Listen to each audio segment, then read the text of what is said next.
Today on Conspiracy Theories and Chill, we're going to talk about the moon landings.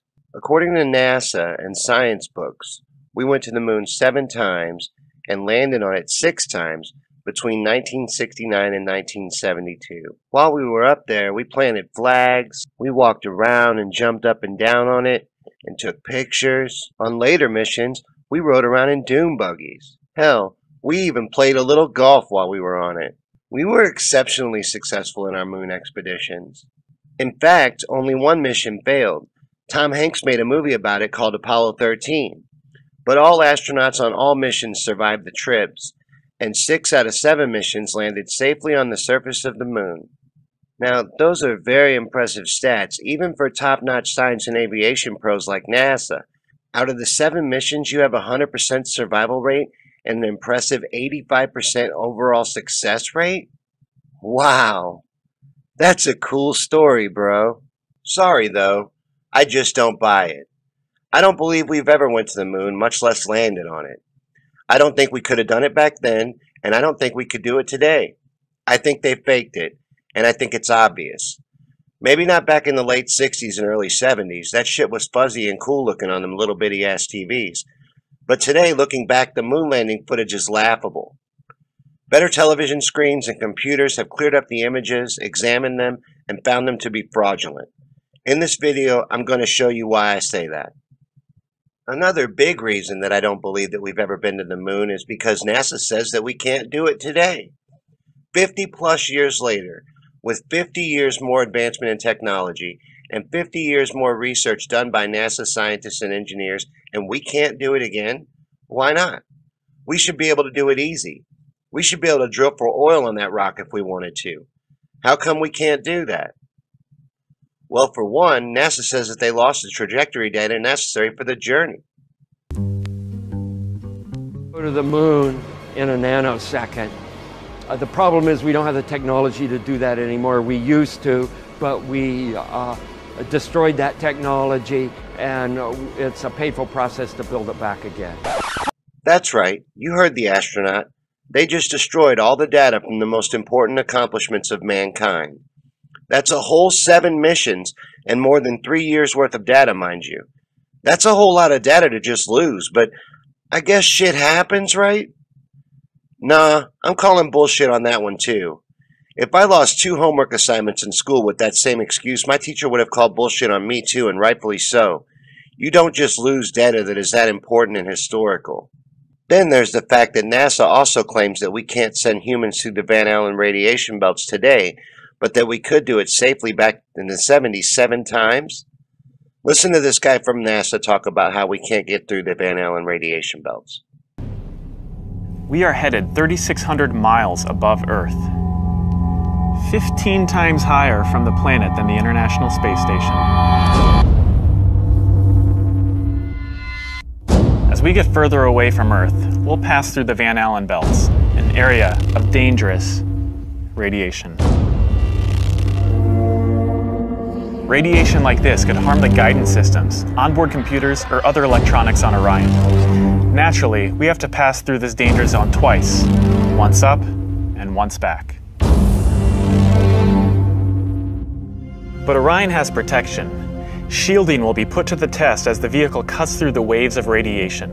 Sensors aboard will record radiation levels for scientists to study. We must solve these challenges before we send people through this region of space. Again, really cool story, but the phone in my pocket today is more advanced than the computers NASA were using in the 70s. Everything is more advanced today than it was 50 years ago. You don't think space travel technology has advanced in 50 years? If you could do something and do it so well so long ago, why can't you do it again? Why can't you even go outside a low Earth orbit? It makes no sense to me unless you never could do it to begin with. Now let's talk more about the problems with the moon footage. There are many problems with the moon footage as well as the pictures that were taken on the moon missions. Some are proven to be outright fakes. Center of the Earth is viewed from the spacecraft in the eastern Pacific Ocean. We have not been able to visually pick up the Hawaiian island chain, but we can clearly see the western coast of North America,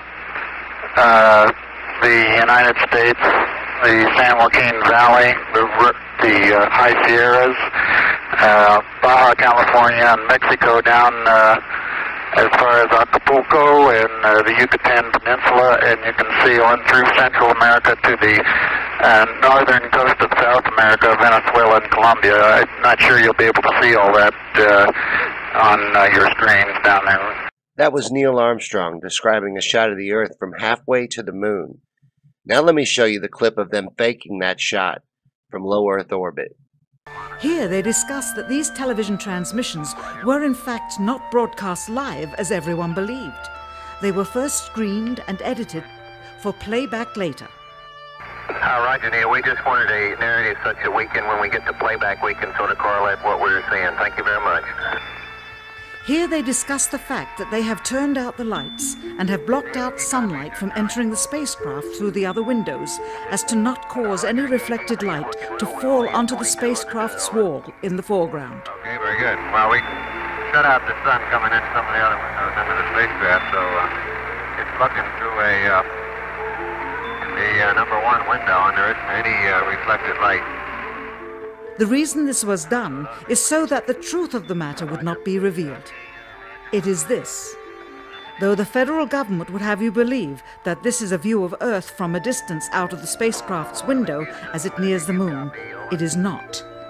What they have ingeniously done is placed the camera at the back of the spacecraft and centered the lens on a circular window in the foreground, outside of which it is completely filled with the Earth in low orbit.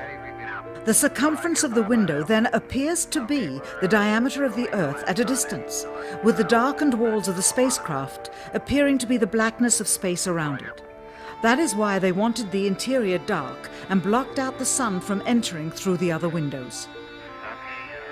Here you can see the extruded window, probably 2 inches thick at the bottom. This is because the Earth's shine is coming in at a downward angle. It also causes the Earth to appear to be an irregularly shaped circle, for you are seeing the outside of the window at the bottom and the inside of the window at the top, which together form 2 different sized halves of a circle.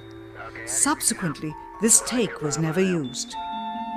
As they perfected the shot, a crescent-shaped piece of black material was inset slightly into the window to create the illusion of the Earth's terminator line dividing night and day. It is uncannily convincing. During this segment, intended to be edited and played back later for the worldwide television audience, dated July 18, 1969, Neil Armstrong condemns himself as he states that he is 130,000 miles out, or halfway to the moon, as the NASA flight log also states on this date, when he is in reality in low Earth orbit of a few hundred miles. Roger, Houston, Apollo 11. Calling in from about 130,000 miles out. Here, during another segment, also intended to air after review, Neil Armstrong falsely explains to the viewers how the shot is attained by putting the camera's lens to the window's glass, as it would have to be if they were the claimed distance away from the Earth. We only have one window that has a view of the Earth, and it's filled up with the TV camera. If the window was completely filled up with a TV camera, as he stated, then an astronaut's arm would not be able to get between the camera and the window, as it obviously does here in this outtake. South America becomes invisible just off beyond the terminator or inside the shadow.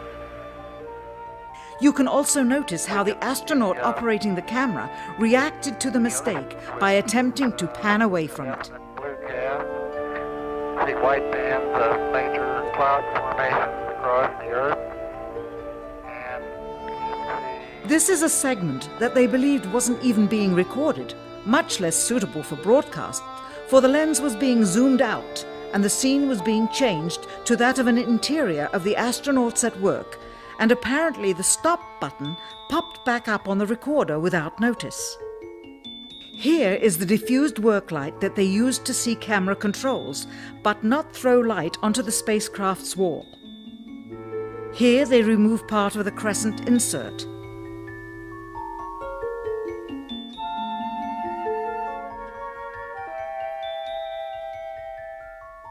Finally, the iris is opened up and you can see the real location of the camera and the very bright and near Earth out the window. Here is the slate for the 19th of July, and the same shot of trickery on the 19th of July, and then the 20th, and the same misleading shot on the 20th. Later that evening, they were said to be walking on the moon. How can this be when they were in Earth orbit only 9 hours earlier, and the moon is some 3 days' journey away? Furthermore, if they genuinely went to the moon, why would they be faking any part of it? Why this trickery with the window? By faking being halfway to the moon, it becomes apparent that they did so because they could not even go halfway. I have to agree with her. There are also pictures with prop markings on rocks, like this picture here, where you can see the sea on this rock from the moon. In the moon landing footage, the astronauts seem to be on wires, and a lot of times just appear to be being filmed in slow motion. Astronauts moving in slow motion is another hallmark of the Apollo TV footage. There is no evidence at all of any astronaut making a leap or a jump anywhere near a height commensurate with 1/6 G possibilities. But if they were actually simulating EVAs on Earth, they would then need help with their bulky heavyweight suits and backpacks in order to achieve the visual effect of moving around easily in lunar gravity. So enter wire supports. This is a tried and tested way of relieving weight from performers, or even flying an actor. Confirmation that wires were used is in the detail. Here in this Apollo 14 footage, you can see a ping, a momentary glint. And again, run slowly.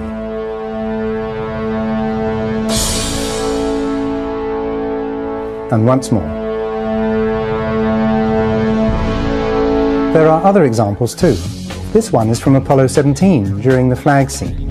You can see the ping at the top of the frame.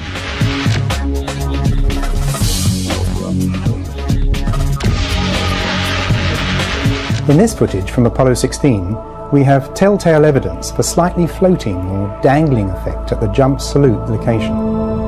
It's as if the weight is being taken off the astronaut's feet just a second or so too soon.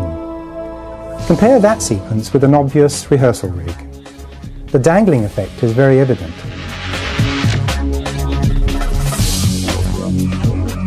And here again, from the same mission, Apollo 16, we have an astronaut who is about to get up. Give me a hand. Okay, here we go. Let me give you a hand, he says. There goes bag. There goes another bag. Coming. Look at it again. The astronaut is getting up with the wire taking the weight, relieving him of 5/6 of the Earth's gravity. A magic trick? No, just the help of a wireman. This is a slow motion jump that would have been seen live on TV. And here it is at normal speed.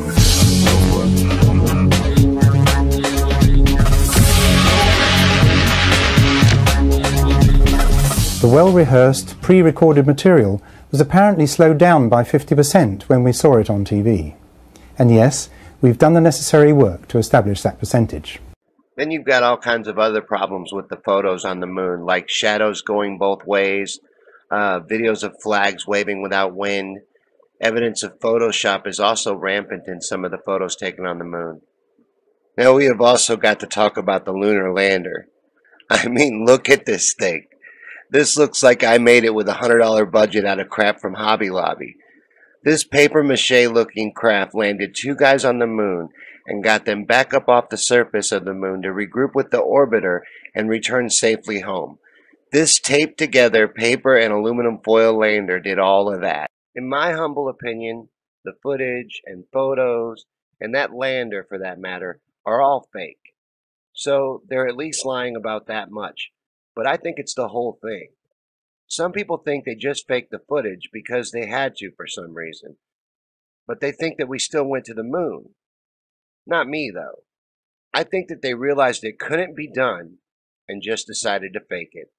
I think that NASA is just a front and a money pit, and that their version of space is just a staged production that they produce to justify their budget. Basically, I think NASA is nothing more than entertainment masquerading as truth while laundering huge amounts of money. People think that it's crazy to think that. I mean, you must be Looney Tunes if you believe that NASA fakes 7 moon missions. Thousands of people work for NASA. You can't keep more than 3 people quiet. How are you going to control that many liars? Well, first, you don't have to. Not all of them are even liars. It's called compartmentalization. Think about it your own job. Does your boss tell you every little thing or just what you need to know to do your job? It's like that, but on a larger and more military scale. Only the tippy-top people of that pyramid have the true knowledge of what's going on. Everyone under them are just drones on task to keep busy. Most of them are very well paid and don't question any of what they're doing there. They just do their jobs and clock out and go home just like you do. It's not like a huge project hasn't ever been done in secret before. The people working on the atomic bomb had no idea they were building the atomic bomb. You control the lie by controlling who knows the whole truth. Then you own those few people, whether you own their loyalty through secret societies or by blackmail of some kind. Now you're only talking about a handful of people knowing the truth, and these people aren't the type to do any talking. Some don't talk with words, but with their behavior and body language, like Neil Armstrong, who just acted really weird and avoided talking about going to the moon at all. He just stayed away from the public eye and was mostly just an angry, drunk recluse for most of his life. Watch him in this press conference right after getting back from doing the coolest shit ever done by man. At this time, I'd like to introduce the Apollo 11 crew, astronauts Neil Armstrong, Michael Collins, Edwin Aldrin. Neil?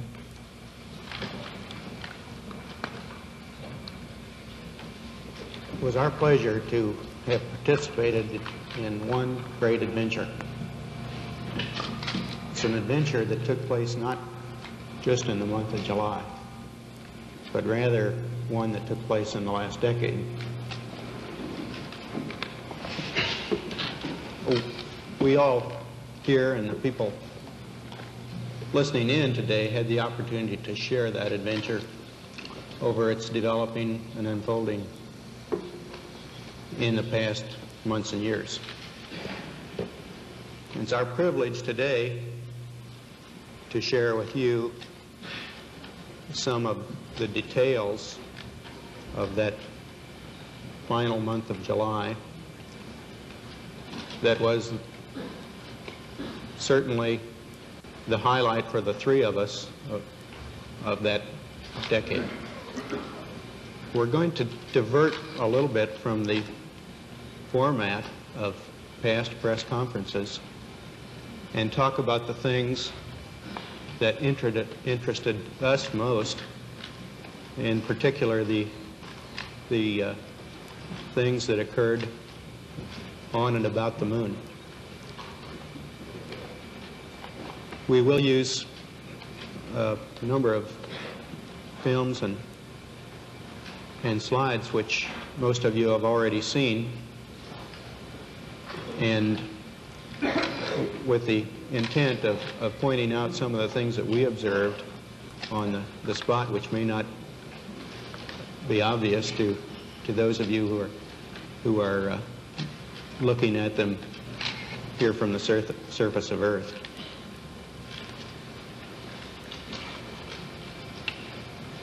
The flight, as you know, started promptly. And I think that was characteristic of all the events of the flight. The Saturn gave us one magnificent ride, both into Earth orbit and on a trajectory to the moon. Our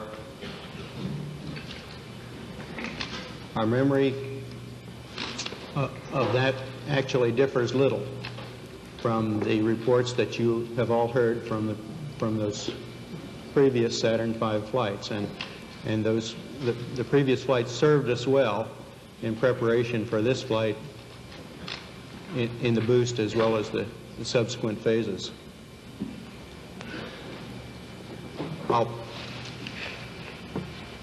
We would like to skip directly to the translunar coast phase and Those didn't look like guys who just got back from walking on the moon to me. They look like uncomfortable people being forced to lie at a press conference is what they look like. I don't know why they're lying. I just know in my gut that they are. And I'm no body language expert, but with these postures and behaviors, I don't think you need to be. The best we can even do today is low Earth orbit. That's as far out into space as we can go because of the Van Allen radiation belts. As you heard the nice engineer from NASA say very clearly earlier in this video, we cannot yet send humans to this region of space, is how I believe he phrased it. We have supposedly done it 7 times at least. But if, as you heard from NASA's astronaut Don Petit, they also destroyed that data, so they can't figure it out again today. They'd like to, but as he said, it'd be a painful, difficult process to build it back up. And with funding being cut to NASA, I doubt they'll be getting us through the Van Allen belt problem anytime soon. But maybe the private sector, maybe Elon Musk and SpaceX could do it. Maybe, one day, but I doubt it. There's problems with SpaceX as well, but that's a tale for another time. After hearing all of this, especially if it's for the first time, you're going to fall into one of 2 camps. Those who'll just dismiss it, and those who'll dig a little deeper into it on their own. And that's the camp that I make videos for. And if that's you, and you enjoyed this video, please share it and help spread the truth. Well, until next time, this has been Conspiracy Theories and Chill. Thanks for watching. While you're here, remember to subscribe to our channel for more videos and click the bell icon so you'll get notified of new videos from us.